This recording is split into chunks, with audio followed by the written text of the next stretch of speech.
सम्माननीय साथियों, इस आज के सामाजिक संगठन जो संगोष्ठी का आयोजन किया गया है, इस संगोष्ठी के आयोजन के तहत सम्माननीय मुख्य अतिथि महोदय हमारे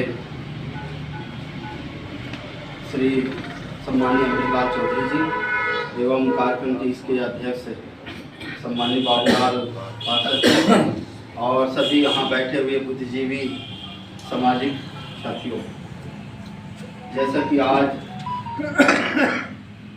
सामाजिक ऐतिहासिक कैडर का आयोजन किया गया है और इस कैडर के उपलक्ष्य में मैं मानता हूँ कि जो बात बोली गई है वह पूरी तरह से ऐतिहासिक और प्रमाणित चीज़ें बोली गई हैं। इसमें निस्संदेह कोई भी ऐसा अपने से नहीं बोला गया है और ये पूरी तरह से कटु सत्य है कि जो हमारे सर के द्वारा बताया गया है।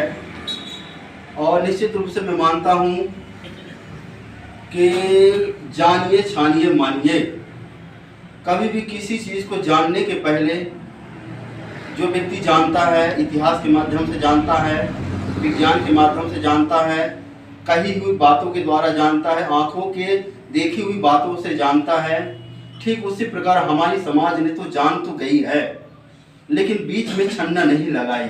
छन्ना न लगाने का कारण ये है कि हमारी समाज अशिक्षित थी। अशिक्षित के कारण वो छन्ना नहीं लगाई, वो मान गई है। ठीक उसी प्रकार जानने के बाद उसको भी छानना चाहिए, बाद में उसको मानना चाहिए। और छानने का तरीका क्या है? अपनी बुद्धि और विवेक से छानना चाहिए। ठीक उसी प्रकार विज्ञान के माध्यम से छानना चाहिए और तर्क वितर्क के माध्यम से, इतिहासों के माध्यम से भी छानना चाहिए, फिर बाद में उसको मानना चाहिए। जैसा कि आज जो बोला गया है ठीक उसी प्रकार आप छानिए, बुद्धि विवेक से छानिए, इतिहासों से छानिए, फिर बाद में उसको मानिए। साथियों, ये बहुत ही आज जो कैडर रखा गया है, मैं एक संक्षिप्त रूप में बता देना चाहता हूँ कि आज जो आदिवासी समाज की खास कर मैं बात करता हूँ, कोल समाज की बात। कोल समाज में अनेक संगठन बने हुए हैं। कोल समाज में कहीं सभी संगठन चल रहे हैं, कोल समाज में कहीं कोल महापंचायत संगठन चल रहे हैं, कोल समाज में कहीं माता सभी के नाम से चल रहे हैं, कहीं कोल ट्राइब के नाम से चल रहे हैं। इतने संगठन चलने के बाद भी आज देखिए कोल समाज भी खंडित है, मतलब समाज में एकता नहीं बन रही है। तो मेरा कहने का तात्पर्य ये है, उसमें भी कोल समाज के संगठन बने भी हैं, लेकिन किसी एक जाति जो उन्होंने बोल दिया कि हमको केवल बिरसा मुंडा जी के अलावा कोई नहीं जानता।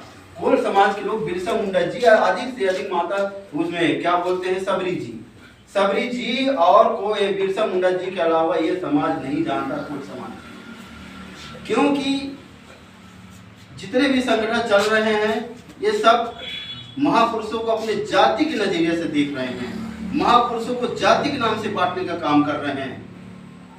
मैंने देखा है कई समाज के लोग कबीर के नाम से कबीरहा चला रहे हैं, कई रविदास के नाम से संगठन बनाए हैं, सूर्यवंशी रघुवंशी जो भी ऐसे संगठन चल रहे हैं।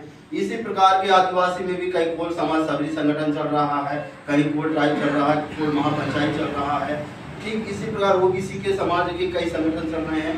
तो ये जो सारे संगठन चल रहे हैं, ये सारे संगठन में जितने भी लोग चला रहे हैं वे केवल अपने अपने महापुरुषों को खींचने का काम कर रहे हैं। ओबीसी का अलग खींच रहे हैं, बिरसा मुंडा जी को आदिवासी समाज के खींच रहे हैं, गौड़ समाज के लोग शंकर साय, रघुनाथ साय, रानी दुर्गावती जी को खींच रहे हैं। तो ये जो महापुरुषों को बांटने का काम करते हैं, उनकी सोच वाकई में, उनकी सोच जो है, उनकी जो समझ है, उनकी समझ विकसित नहीं हुई है। तो हमें महापुरुषों को नहीं बांटना है, हमें महापुरुषों को नहीं बांटना है, न किसी जाति के नाम से, न कोई संगठन के नाम से।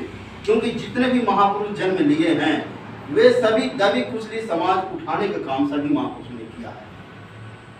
हमारे जो महापुरुषों ने तथागत गौतम बुद्ध से लेकर के जो उनकी विचारधारा को संत कबीर साहब चलाए, संत रविदास जी चलाए, इसके बाद में महात्मा ज्योतिराव फुले जी आए, छत्रपति साहू जी महाराज आए, इसके बाद में सावित्रीबाई फुले जी आए। और बिरसा मुंडा जी आए और महामानव ए अम्बेडकर जी आए, तो ये लाइन बाय लाइन जो क्रांतियां प्रतिक्रांतियां जो चलाते आए इस व्यवस्था के खिलाफ, सामाजिक विषमता के खिलाफ, तो हमें सभी महापुरुषों को मानना पड़ेगा, हमें सभी महापुरुषों का सम्मान करना पड़ेगा।